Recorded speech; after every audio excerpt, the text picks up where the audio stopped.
नमस्कार আমি पंडित हृदय माधव दुबे अन्नपूर्णा ज्योतिष मंदिर আবার আপনাদের সামনে ফিরে এসেছি। আজকে 1 জানুয়ারি। আমার প্রতিটি যারা আমার চ্যানেল দেখেন প্রত্যেককে ধন্যবাদ, শুভ নববর্ষের প্রীতি শুভেচ্ছা জানাচ্ছি। মা অন্নপূর্ণার কৃপায় প্রত্যেকে ভালো থাকুন। মাকে প্রথমে স্মরণ করি, তারপরে আপনাদের সঙ্গে একটা জ্যোতিষের বিষয় নিয়ে আলোচনা করব। চন্দার্ধ মৌলিং দ্বিভুজাং ত্রিনেত্রাম সুলাক্ষভালি শততং বহন্তিং আসনস্তং ভুজগোপবীতং ত্বামন্নপূর্ণে হৃদয়স্থরামি। মা অন্নপূর্ণার কৃপা আপনাদের প্রতি সদা বর্ষিত হোক। জ্যোতিষ চর্চা একটা এমনই জিনিস, জ্যোতিষের বিভিন্ন জিনিস যারা মানুষের কাছে এখনো সবকিছু পরিষ্কার নয়। আমি তার জন্যে অনেক মানুষ আছেন খুব বড় বড় পুষ্টি দেখাতে যান, খুব বড় বড় ফলের কথা বলে জ্যোতিষীরা, কিন্তু বাস্তবে সেই ফলটা আপনি পাচ্ছেন না। তখন আমার মনে কষ্ট হয় যে আমার এত ভালো বললো পণ্ডিতজি, অথচ আমি ফলটা পাচ্ছি না। আমার ধনযোগ রয়েছে, আমার রাজযোগ রয়েছে, আমার পঞ্চ মহাপুরুষ যোগ রয়েছে, অথচ আমি ভালো ফল পাচ্ছি না কেন? আপনার প্রশ্ন হয়।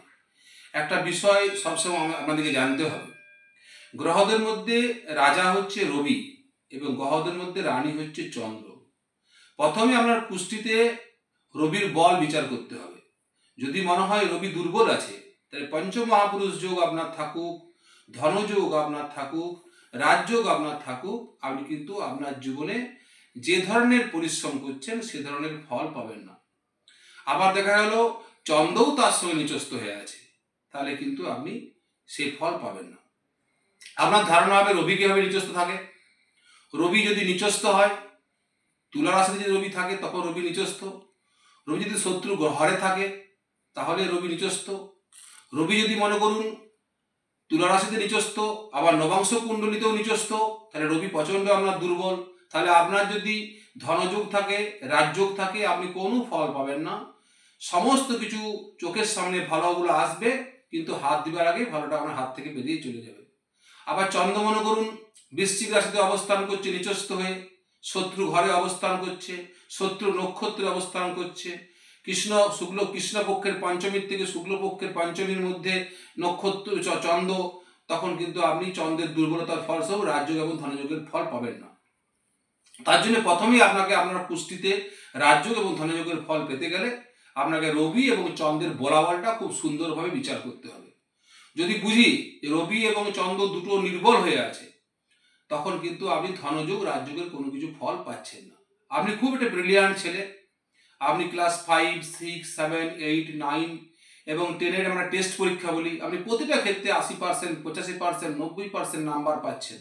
কিন্তু যখন দেখবেন আপনি মাধ্যমিক পরীক্ষাটা দিলেন, যেটা ফাইনাল পরীক্ষা, যে কোনো কারণবশত আপনার রেজাল্ট কিন্তু ব্রেক করে যাবে। আপনি কিন্তু মনোমতো ফলাফল করতে পারবেন না। আপনি মনে করুন একটা কোনো ফোর্সে চাকরি করতে যাচ্ছেন, আপনি দেখবেন যে সব ছেলেদের সঙ্গে আপনি প্র্যাকটিস ম্যাচে খুব ভালো দৌড়ছেন, কিন্তু যখন আপনি ফাইনাল ম্যাচ যাবেন তখন দেখবেন আপনি আটকে গেলেন। আপনি কোনো পলিটিশিয়ান, আপনার খুব ভালোভাবে আপনি লোকালে কাজকর্ম করছেন, খুব জনপ্রিয়তা আপনার, যখনই একটা কোনো জনপ্রতিনিধিমূলক নির্বাচনে আপনি দাঁড়াবেন তখন দেখবেন আপনি হেরে যাচ্ছেন। আপনি খুব বড় ব্যবসায়ী, প্রচুর টার্ন ওভার করছেন, আপনার 100 কোটি 200 কোটি টাকার টার্ন ওভার বিজনেস আছে, কিন্তু আপনার প্রফিট দিনের পর দিন কমের দিকে যাবে। অর্থাৎ এই ধনযোগ রাজযোগের ফলটা আপনাকে পেতে গেলে রবিকে এবং চন্দ্রকে শক্তিশালী করতে হবে। তার জন্য আপনার যে জন্মকুণ্ডলী তাতে রবি শক্তিশালী আছে কিনা, চন্দ্র শক্তিশালী আছে কিনা, এটা ভালো করে আপনাকে দেখতে হবে। অর্থাৎ এই বিষয়ে পরবর্তী ভিডিওতে আবার আপনাদের ডিটেলস বলবো।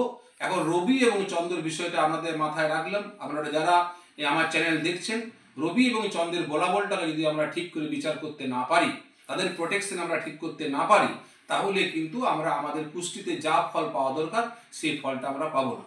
তার জন্যে আগে রবির শক্তিশালী কতটা আছে না আছে, চন্দ্র শক্তিশালী আছে কতটা আছে, সেটা আমাদেরকে বিচার বিশ্লেষণ করতে হবে। প্রত্যেকে ধন্যবাদ, প্রত্যেকে ভালো থাকুন।